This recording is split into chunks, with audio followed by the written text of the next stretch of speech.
So really, what is reflection? What does it really mean to reflect? I invite you to take a moment to ask yourself this question. What do you feel reflection means, or what do you conceive it as?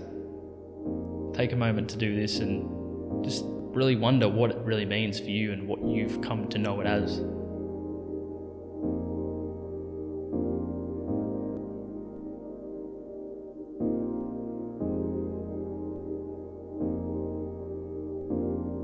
So what did you come to? You may have come up with something to do with exploring oneself or exploring emotions, evaluating feelings and tendencies or behaviours. Or you may have come up with the conclusion that reflection's more of a strategic or problem-solving practice.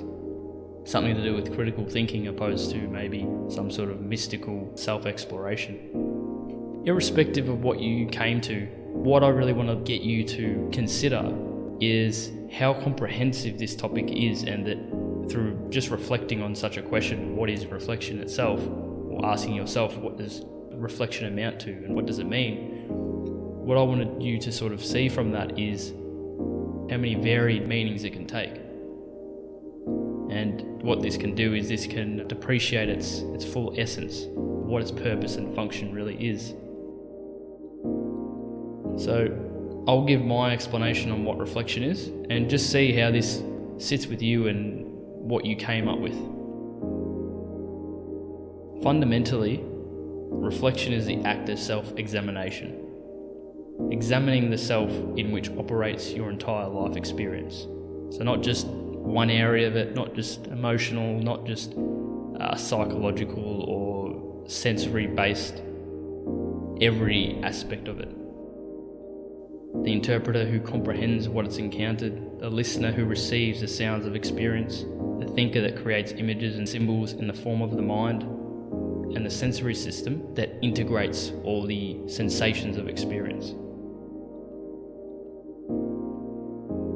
I want you to consider that reflection is more fundamental and extensive than just asking yourself a question and cycling thoughts in order to answer it. Reflection really is the process of examining the entirety of your experience, since it is only you through which it is known.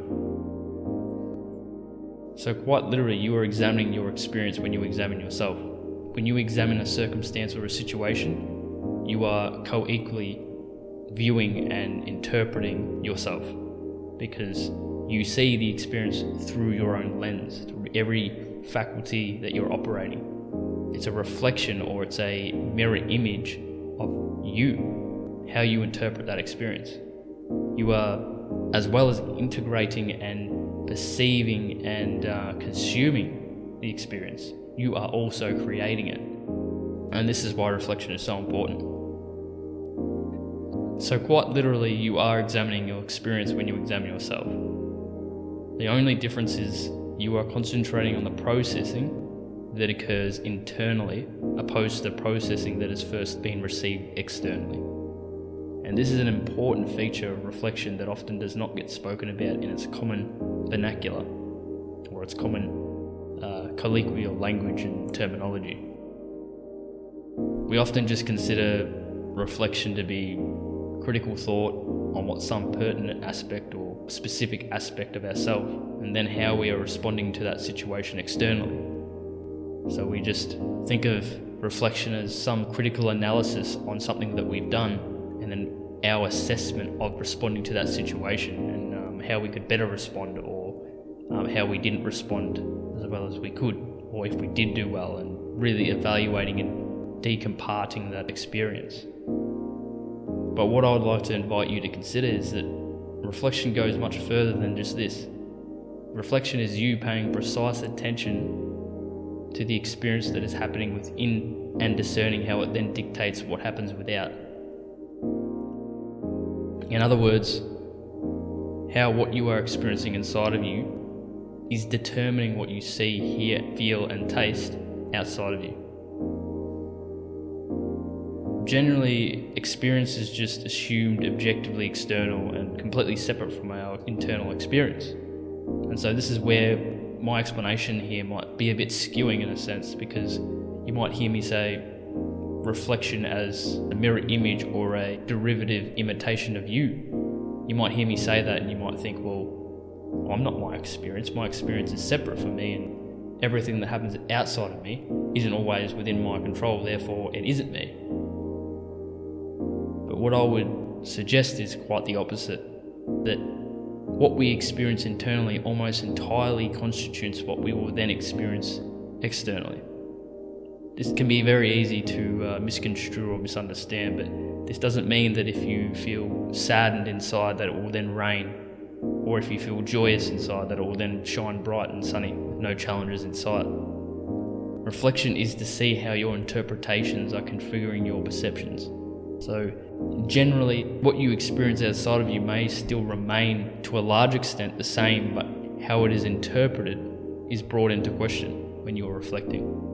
You find out how what you're processing inside of you is manipulating your overarching experience and the complete narrative of how you're interpreting it. And this is where reflection proves to be exponentially important when it comes to the quality of our experience in the world. Because if we don't consider how we're operating internally, or how our lens is tainting the perceivable experience that we're experiencing, then what we're doing is we're just subduing ourselves to subconscious activity. Whatever happens, happens, or whatever the body processes automatically is what we will then experience, and is what then dictates and determines how everything is. But the problem with this is that we're undermining our ability to optimize how we can function, and understanding how we actually have quite a magnitude of ability to understand our experience and respond to it more accordingly and more consciously and effectively.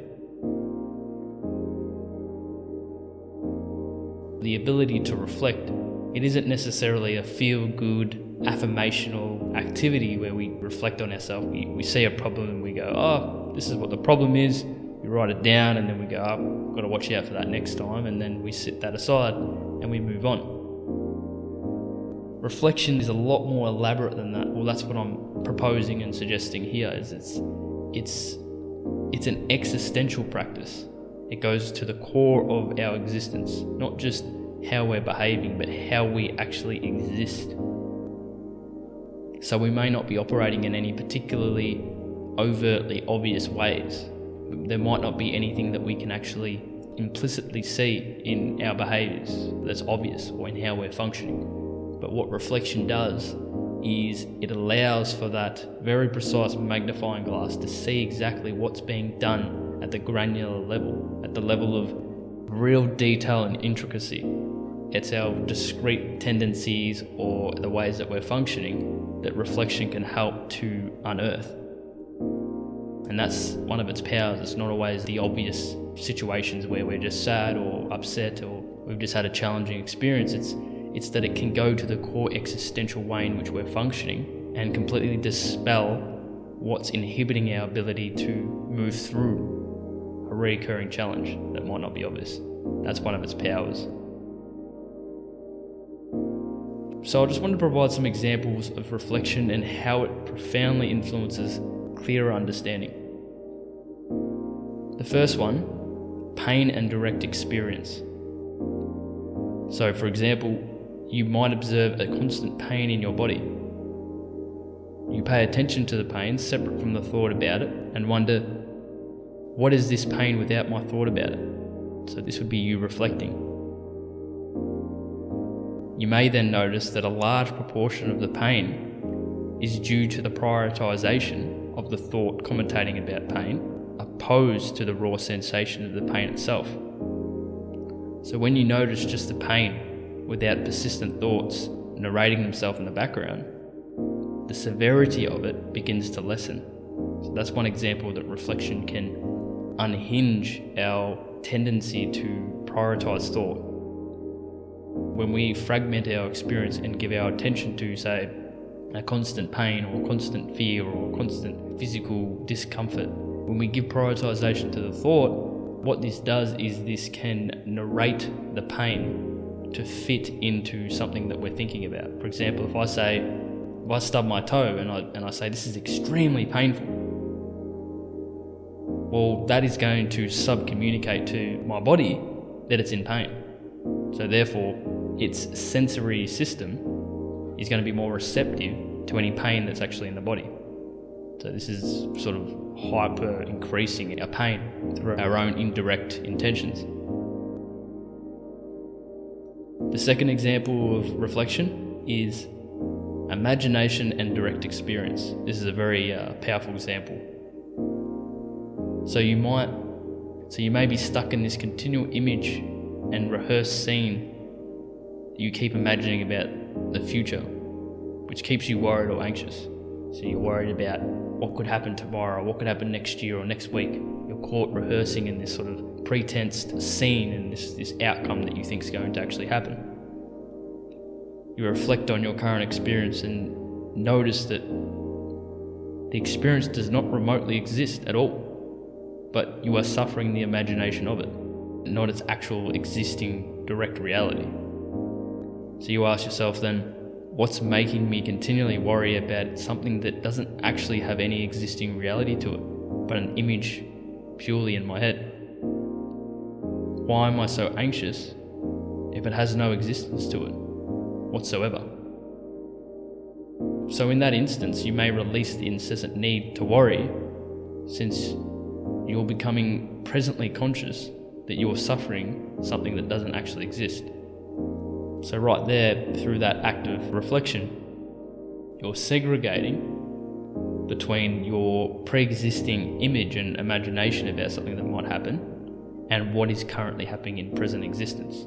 So therefore, what that does is that gets you more conscious in what's currently happening and dissipates and dissolves the actual suffering that you're currently experiencing for something that might not even happen. So that's what implementing reflection would be doing in that example. And this would likely bring ease and tranquility as a result. Now these two examples here, I could probably provide a few more, but these are just basic examples of reflection in action. But don't just limit it to things such as this. It can be stretched to any element of your experience. You can reflect on anything, because it's going to sound very obvious, but you are the experiencer in which your experience is occurring. So you can reflect on anything, because you only know your existing experience through you. You don't know it through anything else, anyone else's experience. You can't even physically experience someone else's experience. You can vicariously experience it, but you're always in your own experience, inherently. So what that means is that you can always reflect. There's not one part of your experience you can't reflect, because you are it. That makes sense. So that's why reflection is very important. It actually gets you to understand your experience more, because you are perceiving it. I don't know how I could say it any more succinctly, but basically, if you can see how you are perceiving your experience or interpreting it, or interpreting yourself or someone else or a situation more clearly, what that does is that enables you to see your experience more clearly. That's what I guess I'm trying to get at, is this is where reflection becomes increasingly important, is because you develop this ability really to see reality more translucently, to be more transparent in your perceptions and your interpretations. That's its power and essence. The next question might be, so why consider implementing reflection into your life? Some of the benefits that I've probably listed throughout my explanations might have covered part of that question, but in detail, really, because your level of consciousness and existence relies on it. Without any reflection on what is being done in your actions, you are then just allowing them to become a product of preempted and automatic function, sort of like similar to what I mentioned earlier, with just allowing things to compulsively and subconsciously occur through their own accord. You're then allowing possibly limiting or damaging functionalities or tendencies to then be swept under the rug and to be unforeseen. And really, reflection is what allows you to know why you were doing what you were doing. So as much as it does prevent this, the tendency to just sweep things under the rug and undermine yourself in a situation, it gets you to really know why you're doing what you're doing. Not just philosophically and intellectually or conceptually, but experientially, like right in front of you. If you reflect quite vigorously, or maybe not vigorously, but if you reflect very persistently, very embracingly, if you reflect and you're right into your reflection, you're absorbed into it, you're fully engaged in your reflection, you can find out exactly why you're doing what you're doing. And this is extremely important when it comes to exercising high quality, powerful actions, because the measure of your reflection is a measure of your understanding of what actions you need to further do, or how you need to improve the ones that you are currently operating from. Another reason reflection is extremely important is because it binds you to the essence of your experience. This one might sound a little bit abstract or mystical, but similarly to how I stated earlier, knowing you is to know your experience, quite literally, since you are the perceiver of it, and it is only known because you first perceive it. That's the only way you know existence. And this is something can come across very philosophical, and yeah, it's a nice thought, but this is existentially very important to consider. That you only know existence because you perceive it. You don't know existence any other way. Even a thought about existence is you creating and manufacturing the thought in your experience of existing. So it all comes down to you existing. You can't know anything without you actually existing. So that when you really get to the deep epiphanic moment of this understanding, what this does is this can switch in your mind exactly the significance of what it would mean then to understand your own existence. That'd be the following thing. And this is where reflection becomes significantly important. The next thing we would probably want to explore is how can we begin implementing or practicing reflection very powerfully. The first thing I would say is very paramount to reflection is becoming extremely observant. And when you're observing yourself impartially, almost as if you are someone else watching you or perceiving you. And this can be very hard to do because obviously, as I stated earlier, you only experience through your own experience, or you only know your experience through your experience. But if you can observe very unresistingly, so not observing yourself as a critic, but as a deeply curious spectator.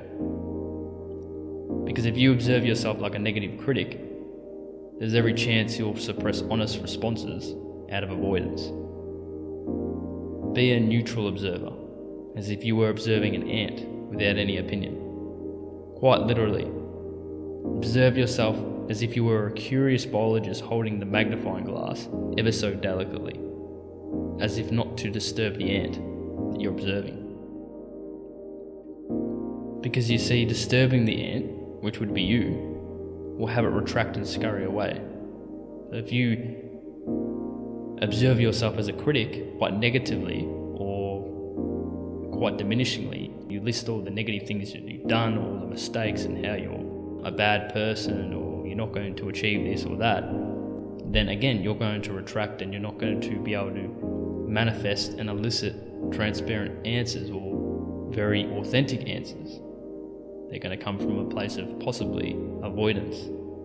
So just like the ant, you want to observe very gently and delicately, and you would treat this the same for yourself. When you're observing yourself, you'd want to observe yourself very delicately and gently.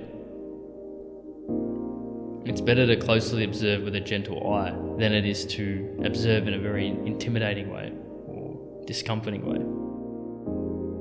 And this way the ant is unaffected, or you are unaffected. So when you are doing this with yourself, the reflection process can become quite enjoyable rather than monotonous, laborious, or overwhelming and uncomfortable. Because if you treat it like a delicate experience, or you treat it like a gentle experience, or one of almost a therapeutic experience, which technically reflection in its principalized sense is a therapeutic practice.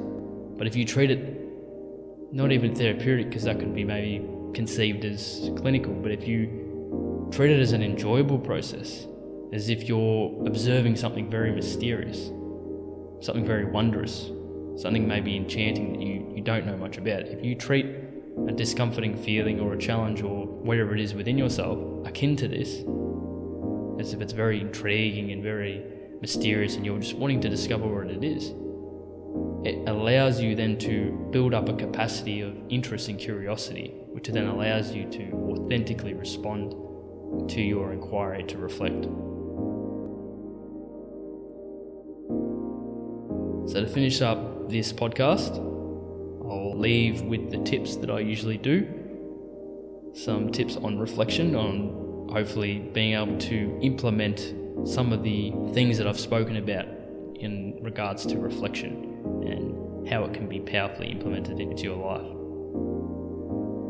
So the first tip, observe and journal. Now I have covered observing and how important it is, but when you treat this a bit more as a practice, this allows you to build up a gradual capacity to do it quite naturally. So it won't necessarily be something that you need to enforce upon yourself, but it'll be something that you naturally do, and you might not even have a pen and paper at points. It will just become apparent to you that you need to observe yourself in this situation. Maybe it's a challenge that arises or whatever it may be, and you can journal retrospectively in your mind. You can just narrate or ask yourself questions and then answer them in your mind. You know, how am I responding? Or why am I feeling very resistive towards this? And you might not have the pen and paper, as I said, but you can still progress in that situation. That's one practice to help. And a powerful thing to mention about observation is that it's such an important practice. Just to observe, you can learn ridiculous amounts of knowledge about something with just through observing it, without creating thoughts about it or ideas or conceptualizations and theories and how something works through previously accumulated knowledge. If you just observe it how it is, you'll see things that you'll come across things that you just couldn't intuit before. Because what the mind likes to do is, when we observe, is, if you just even try this now, locate an object, and before you even observe it through your sensory perceptions and allow it to be integrated into your body, your mind's already labeling what it is. So you observe, say for example, a drink bottle or a towel, and before you even observe all the little details about it and its different tonal colours and contours and the way that its contours look differently depending on its angle, and all these little fine details, before you even consider that,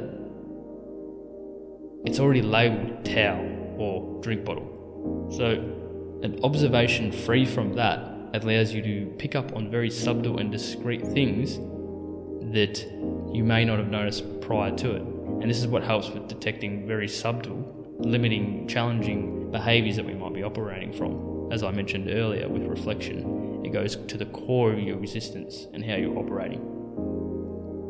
When you're observing yourself, you then very closely and impartially, free from thought, you can then pick up things that you just wouldn't have beforehand, before the assumptions and the ideas and everything beforehand that was created in the mind.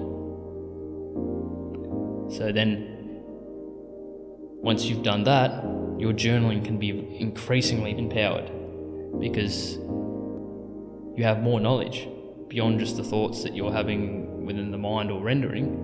You have more insights to build upon. So then your journaling can be powerfully increased. And just before I go on to the next tip, one thing I'd like to note about journaling is that it's best to do it as a regimen, not just when you're feeling a challenge, because we can fall into the idea that reflections, it's only conducive and useful when I'm feeling challenged. or journaling about something is only important when I've experienced some sort of immense difficulty. The issue with that type of premise is that it undermines anything that goes on throughout the situations and the moments we haven't been reflecting. So we reflect and journal, say, 1 month, and because it was a very challenging time, we leave it for the rest because, everything's all good and it's all relaxing now, very minor challenge, and then we wait until the next challenge. And something builds up and gradually we need to confront an issue. Well, we could have quite possibly, prevented that second issue from arising had we reflected in between that time. So this is the power of reflection, is it can be a preventative practice. It can help your capacity to deal with difficulty.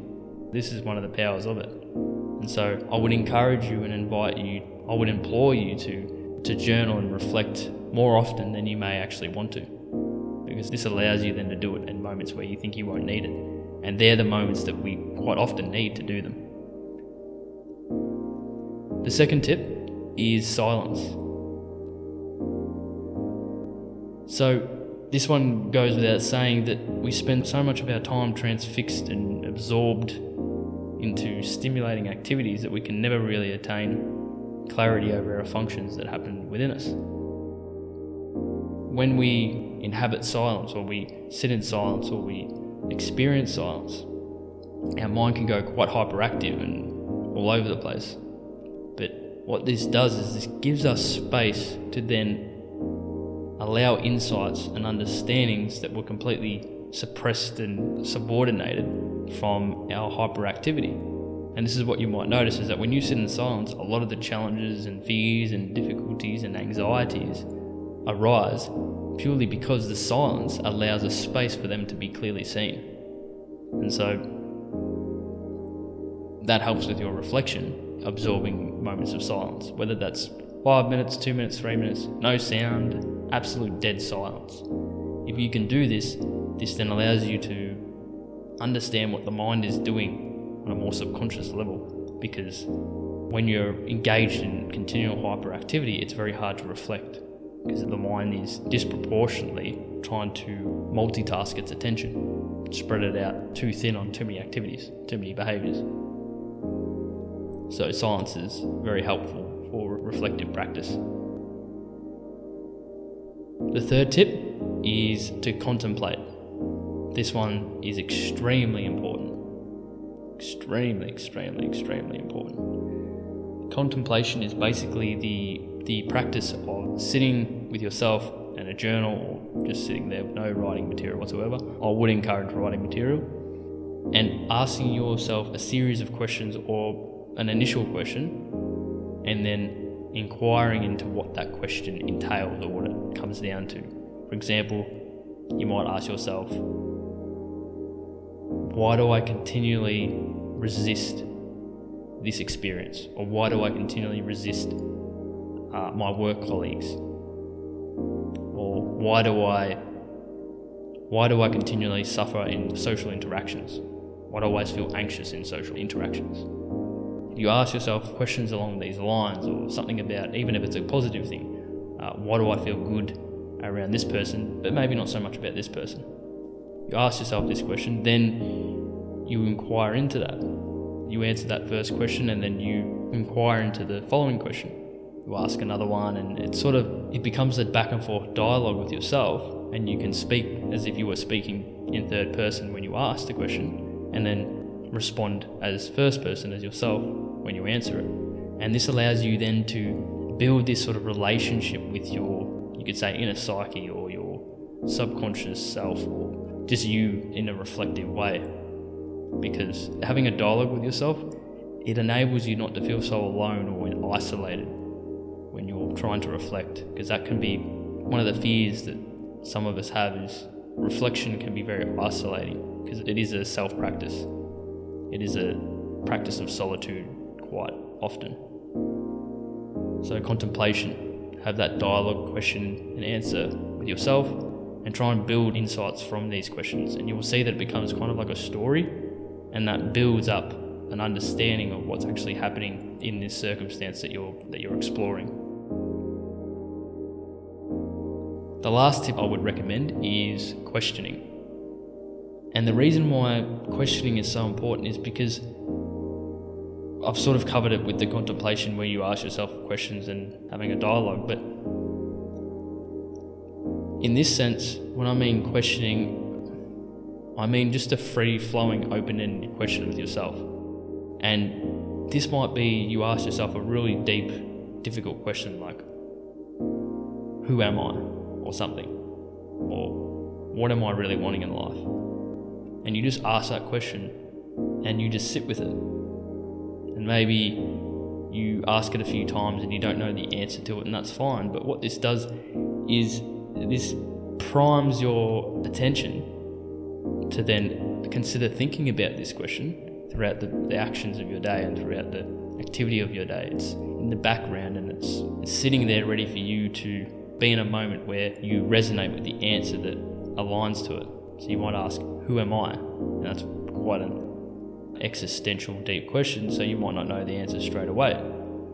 And because you asked the question initially, it primes you to then have it stored and encoded for later, and then you go about your day, and then you might be washing the dishes or driving, and then its answer occurs. It's usually in our most unexpected moments where our deepest insights come from. And so if you just ask elaborate questions now and again, this can help with your ability to facilitate the deeper insights to arise naturally. So that's this topic on reflection. That's the episode for now. I'll leave it with what I've covered so far. A very nuanced and dynamic topic to discuss. There's a lot of detail that could be spoken in regards to it. But I just wanted to start with this discussion because I think it's a really good talking point, especially in well-being, psychology, human development, and understanding oneself at a fundamental level. And especially with Unimity's missions as well, reflection's a cornerstone practice. One thing I'd like to say just before I finish up, give some of these things a go. Take reflection maybe a little bit more seriously than what you may have considered it initially. And trial it out, because it's something that a lot of us don't do as some sort of regimental practice. It's a bit of a tabooism really. But I'd encourage you to dabble in it a little bit. Just have a little bit of a play and experiment with yourself. Learn about yourself in different ways, and I think this is a good way to do that. So that's what I would like to say, is a word of encouragement to have you explore yourself and give this a methodology a go. So if you'd like to get in contact with me, you can by email, unimity.org@outlook.com, or you can by the website contact page. Just go to www.unimity.com.au and head to the contact page there. Or alternatively, you can go to either the main two social media pages, Instagram or Facebook, and send a direct message there. Just search @Unimity in the search bars and it will come up, and you can message me there as well. Thank you for your time today, for listening to the topic. Thoroughly appreciate it. And for those who have subscribed, who are reoccurring listeners, this is great, and I do thoroughly appreciate it, because some of these episodes are a bit quite elongated, quite long and lengthy. And one last thing I'll say just before I finish up is I have created an email list that you can join for the newsletter, the Unimity community newsletter that I've recently started, and this will have information on upcoming content, bonus content, so people who subscribe will receive free content and be updated early with releases and things that will be projected for the future and planned. I do have a book that's on its way to being put on Amazon store and be ready for sale. It's in its final steps of production. So if you're interested in that, if you subscribe to the email newsletter, which I'll leave a link in the description of this podcast episode, you'll get early access to that at discount and any free bonus content orientated around it as well. So thanks again for listening, and hopefully I have you for the next episode. Take care.